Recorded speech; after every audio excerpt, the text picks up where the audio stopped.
तो नमस्कार दोस्तों। तो हंसने वाली दवा, जी हाँ, बात करें नाइट्रस ऑक्साइड की, जो कि एक हंसने वाली दवा है, हंसने वाली गैस है जिसको व्यक्ति सूंघ ले तो हंसता रहता है।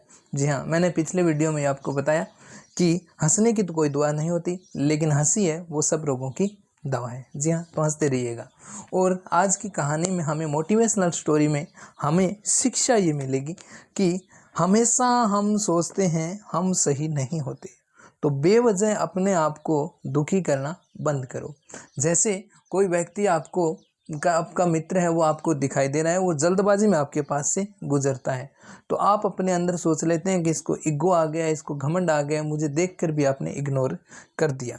लेकिन होता क्या है, हो सकता है वो कोई ज़रूरी काम हो सकता है उसके मन में कुछ और चल रहा हो। ठीक है, तो कुछ लोगों में एक ओसीडी टाइप हो जाता है कि अगर व्यक्ति हंस रहा है तो वो सोच रहा है कि ये मेरे इंसल्ट करके हंस रहा है या मेरे पर हंस रहा है। दूसरे मुस्कुरा भी दें, अब मुस्कुराओ तो प्रॉब्लम, नहीं मुस्कुराओ तो प्रॉब्लम। जी हाँ, मैं कह रहा हूँ कि तथ्यों यानी जो घटना है उस ज़रूरी नहीं कि जो हम सोच रहे हैं, हमेशा इंसान गलत नहीं होते। ठीक है, तो हमें जो वास्तविकता को पहचानना चाहिए। तो आज पिछली वीडियो में बहू ने सास जो हंसने वाली दवा पी ली थी, अब पी रही है सास। तो हंसने हंसाने के लिए देखिएगा ये वीडियो। ओके। कुसुम अपनी बहू सुरभि और बेटे ऋतिक के साथ रहती थी। कुसुम के पति सुरेश काम के सिलसिले में अक्सर शहर से बाहर ही रहते थे। एक दिन वो अपने घर आए और कुसुम के लिए बहुत सारी दवा लेकर आए। भाग्यवान, कहाँ हो तुम? अरे आ गए आप। इस बार बहुत दिनों में आए, और मैंने आपको जो घुटनों के दर्द की दवाई लाने के लिए कहा था वो तो लाए हैं ना आप? हाँ, तुमने जो भी कहा था वो सारी चीजें ले आया हूँ। बस अब एक गिलास पानी तो पिला दो। सुरभि, एक गिलास पानी तो लाना। सुरभि जल्दी से पानी लेकर आती है। सुरेश सुरभि के सर पर हाथ रखता है और उसका हालचाल पूछता है। बहू, ये तुम्हारी सास के लिए मैं कुछ दवाई लाया था, तुम देख लो ये दवा। तुम्हारी सास तो है बुलक्कड़, किसी और दवाई की जगह कोई और दवाई खा लेगी तो लेने के देने पड़ जाएंगे। सुरेश एक एक करके सुरभि को दवाई बताने लगा। देखो, ये घुटने के दर्द की दवा है, यह घुटनों के दर्द के लिए मालिश का तेल है, रोज रात को मालिश करनी है इससे। ये बीपी की दवा और ये कमर दर्द की।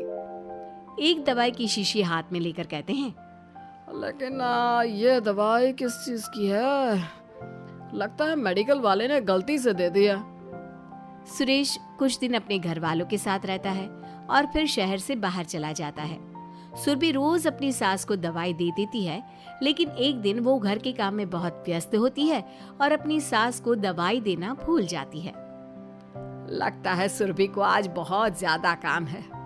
चलो कोई बात नहीं, मैं खुद ही दवा ले लेती हूँ। अरे वाह, ये दवाई तो बहुत स्वादिष्ट है, थोड़ी सी और पी लेती हूँ।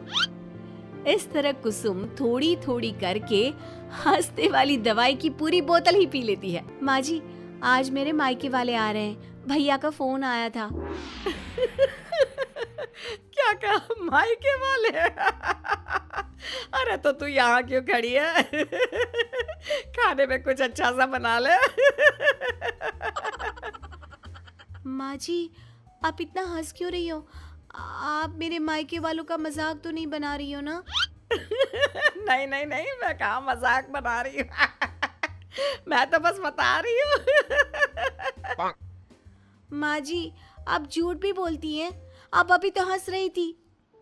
कुसुम हंसती ही रहती है। सुरभि वहां से चली जाती है और खाने की तैयारी में लग जाती है।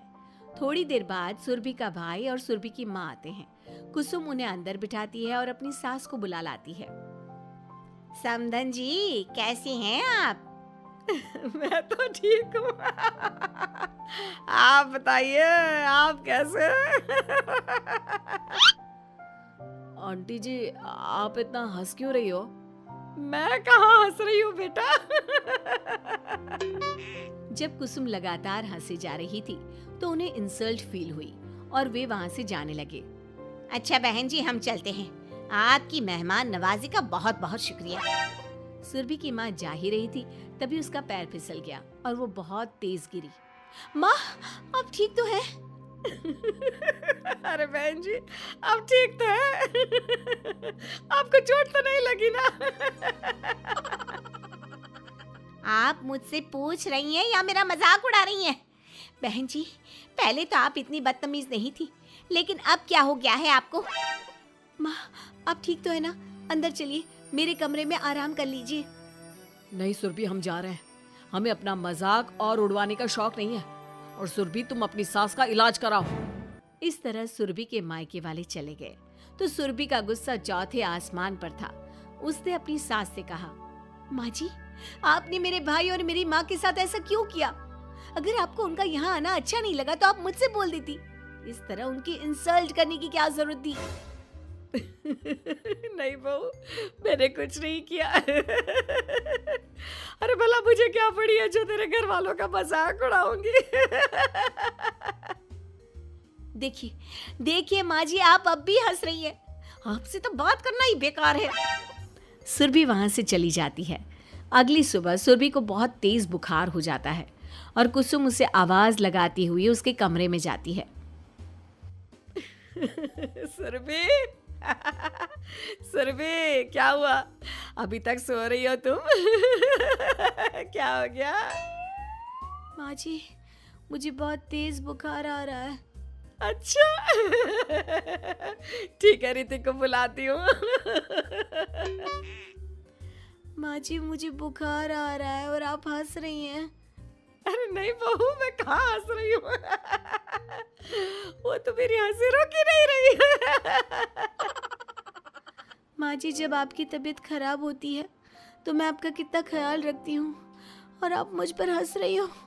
चले जाओ आप यहाँ से। बहू सुन तो सही। नहीं माँ जी, आप जाओ यहाँ से। अब तो आपके बेटे ही आपसे बात करेंगे और मैं पापा जी को भी बताऊंगी कि आजकल आप क्या कर रही हैं। जब ऋतिक घर आया तो सुरभि ने उसे सारी बात बताई। मुझे तुम्हारी बात पर विश्वास नहीं हो रहा। माँ तो तुमसे बहुत प्यार करती है, फिर वो तुम्हारा और तुम्हारे घर वालों का मजाक क्यों उड़ाएंगी? खैर अभी छोड़ो इस बात को। अभी तो तुम मेरे साथ चलो, तुम्हारी दवाई ले आते हैं। कुछ दिन में सुरभि ठीक हो गई।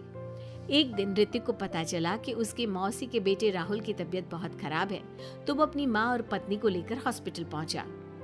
मौसी जी, कैसे हैं राहुल भैया? बेटी, इतने दिन हो गए मेरे राहुल को बीमार हुए, लेकिन उसकी तबीयत में कोई सुधार नहीं आ रहा। अरे छोटी, हुआ क्या है राहुल बेटे को? कुछ बता तो सही। माँ, आप हंस क्यों रही हो?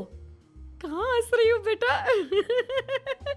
मैं तो अपनी बहन के बेटे के लिए परेशान हूँ। माँ, ये क्या तरीका है?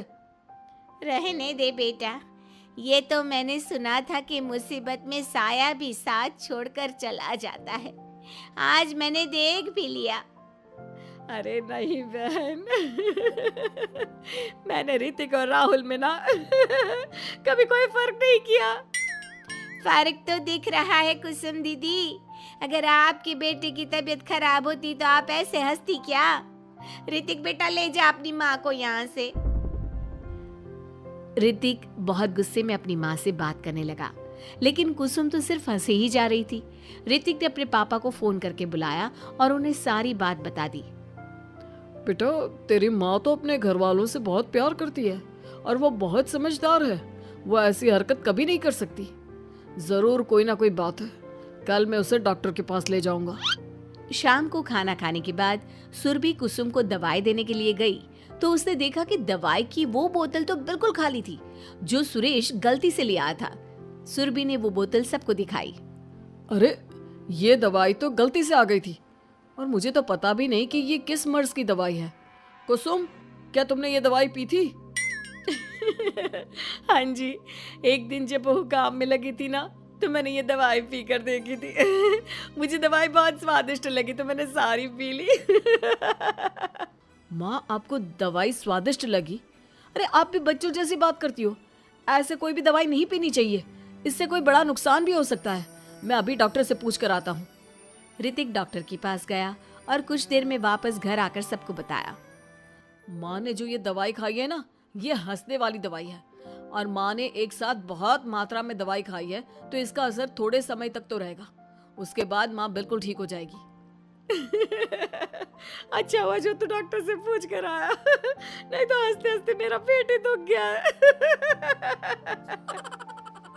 तुम जब तक पूरी तरह ठीक नहीं हो जाती घर पर ही रहना, और घर पर कोई मेहमान आए तो उससे बात मत करना। आप ठीक कह रहे हो, मैं ऐसा ही करूंगी। अब मैं बिल्कुल हंसूंगी। कुसुम की बात सुनकर सभी हंस पड़े।